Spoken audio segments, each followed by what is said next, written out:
Good to go? Great. Well, this is definitely a little bit of. If you look at my pattern at the Things conference, it gets smaller and smaller and smaller. I can't even sell out the small room anymore now. Yeah, I wanted to take a little, a look at the history for me and the Things network with LoRaWAN, IoT. In 2015, when Johan and Wienke started with the Things network, not as a business, but just as sort of a movement to connect some devices in Amsterdam with the first 6 gateways, I was doing the same thing in Norway while I was employed by Telenor, Norwegian telco, trying to get sort of the first base stations up in Oslo, in our Fornebu office. And that's why I ran into Johan and Wienke, because they were doing something very similar here in Amsterdam. And I met Wienke maybe 2012, 2013 for the first time, liked the guy. Then I met Johan in 2014, absolutely hated the guy, thought he was a cocky little bastard. But when we started working together, we actually became friends thanks to that. And that brought me to 2018 to present at the first Things conference. Still at the main stage at that point, 600 people in the room. Those were the days. To present the work that we did on firmware updates over LoRaWAN. And then 2020, who was there? Yeah, there we go, quite a lot of people. We had Johan on stage because at that point we were launching our company, Edge Impulse. At that conference was fantastic.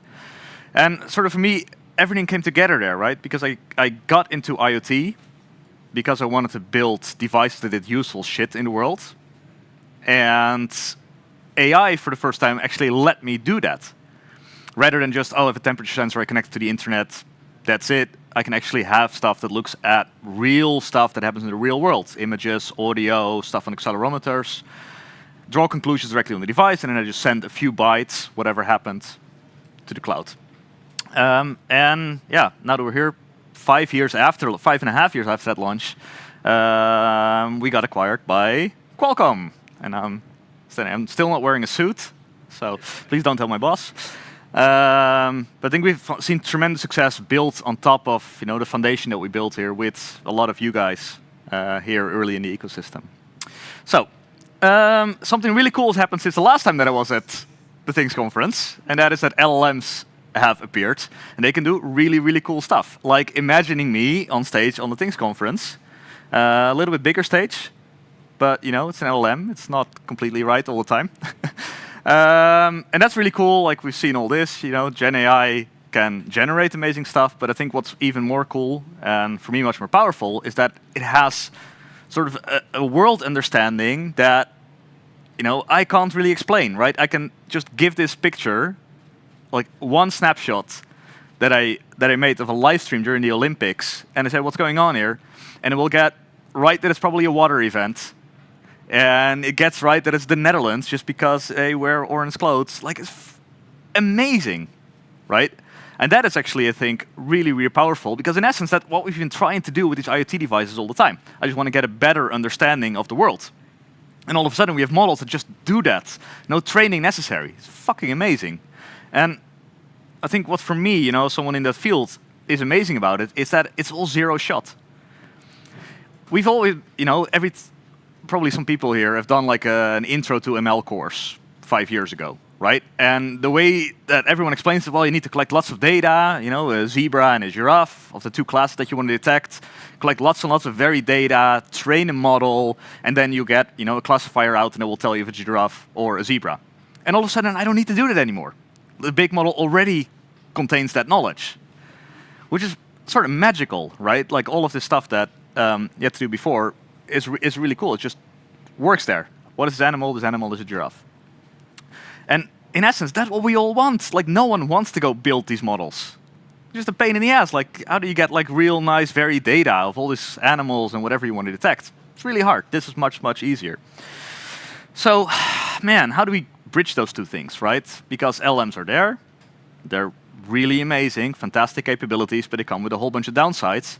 And anyone who's building devices in the IoT space for the last 10 years knows that, every time I need to send something to the cloud, that basically burns through 1% of my battery or something, Like if you're constantly sending stuff, you're going to burn through your battery very quickly. It gets expensive as well. Prices of these LLMs go down quickly, but still, 1 frame a second to OpenAI will cost you about $170 a day. That's expensive, and then it's slow, right?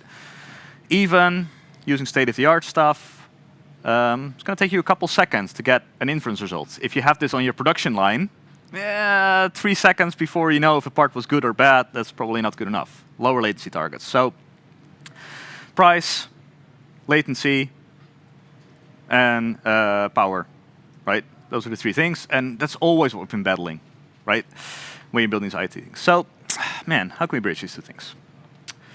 Yeah, not suitable for a camera trap, for example, one that we built with Conservation X Labs. If this needs to send stuff to the internet all the time, it's going to last about a day. I don't think people are going to be happy with that. So, it would be nice to run LLMs directly on device. The problem in that is that the first letter in an LLM stands for large, and that's sort of incompatible with our devices. And all of the reason why they work so well is because they're large, right? So I hear this all the time from people who are not in the industry. It's like, yeah, but now we have small language models. Yeah, okay, great, you have small language models, but that means that it can't do all the stuff that the large language model did. The knowledge just isn't there, right? So even though, which I think is already freaking amazing, that we can run like a 7 billion, 9 billion parameter models on, not on MCU class devices, but on microprocessors, they are just have a worse understanding of the world. This is Matthijs, who's sitting somewhere there. There we go. Is this person eating? If so, what are they eating? If you ask that to GPT-4, GPT-5, perfect answer. You ask that to Lava, an $8 billion VLM model, it will actually get it wrong. It says they're eating while they're working at the laptop, they're eating strawberries. Yeah. Yeah. Okay, we have small language models. They lose some of their magic. So one of the things that we've been working on, and I think sort of a nice balancing act here, is say, hey, we still want this traditional training pipeline because it creates really small models, right? You have full flexibility in how small this is because they don't need the full world understanding. They just need a small sliver of the world. You're just interested in this one specific use case that you have. Is this, whatever, earplug that comes out of a factory, does it look like an earplug, yes or no, right? You don't need the full knowledge of the complete LLM. So can we get that LLM to help us go build this? So, you know, have him label all the data. Great, you do that once before you train the model. Then you still train the model normally, so you still get the same size model out, but it cuts down on the training time significantly. And after that, the second part I think is interesting. If you're unsure about something, have the LLM as a backup. Great, I don't know if this is an earplug, yes or no. Great, okay, that's the moment that I'm going to burn a little bit of energy and send that stuff to the cloud. Model cascade. And that can scale to kilobytes of RAM, right? I think I've been banging this horn, and lots of people are doing this too. Every fucking talk that you've been here at TTC has some edge AI in it. We can scale stuff down quickly. Every silicon vendor is shipping NPUs, neural processing units, little pieces of silicon that help you run these models faster and faster. Like this is all happening, and we know that this works. So an LLM can drastically cut down on the time that it takes you to go build these data sets or build these models, which I think is tremendous. Or even, if you use GenAI here, for some use cases, it can actually help you generate almost a complete data set or help you augment almost a complete data set. Really powerful. So we help you build that. So let's see, like this is an example, right? So this is in our old office. I can snap a video of Matthijs, and if I need to go frame by frame, and then is this person concentrating, yes, no, that is a very painful process, right? And you can like offload that to cheaper countries to go do that. There's services for that, but then still lots of latency in that, lots of time. But now you can just ask, hey, LLM, please tell me on which frames Matthijs was concentrating and which frames Matthijs was not concentrating, and bam, within 5 seconds, I have a completely labeled data set. Really powerful, and that means that that very painful process of getting all the data and labeling it is now cut down by 98%, which is very nice. There we go, not concentrating. The other one, synthetic data. Like people tout this as like the next big thing. Well, data is expensive, but I can generate synthetic data. Yes and no. Like you see this already, right? Like we asked DALL-E 3, which is still the best model that I can get in the OpenAI API. They haven't exposed all their new fancy models, or only if you give them a picture of your ID card, which I feel a bit sketchy about. Like, this is what comes out, right? It's very airbrushed, very AI, and it's not very diverse either. And that's a problem, right? Because I want data for my very specific use case. I want people wearing a hard hat, yes or no, or I want this specific earplug, yes or no, or fold there, yes or no. So this is hard. For some other sensor modalities, we're a bit further. So for keywords, I think we're actually surprisingly good.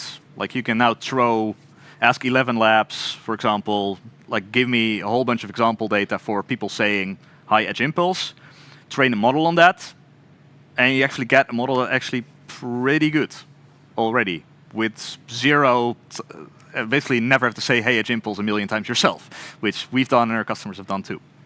So that's really cool. Other audio data, a little bit. Louis, who's standing in the back, he did like a glass breaking demo, all based on synthetic data. Worked relatively well, but we're definitely not there yet. Might come at some point.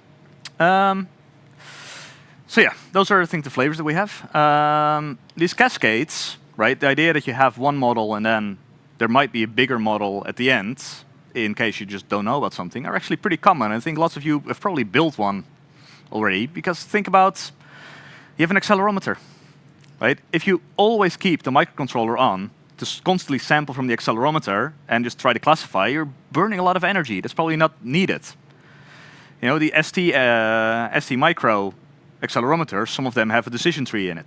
So you can just say in a decision tree, oh, I'm doing some basic filtering, and if I know that this device is just sitting idly on the table, I just shut the whole MCU off. And only when something starts moving, I wake the thing up and I run my actual ML model.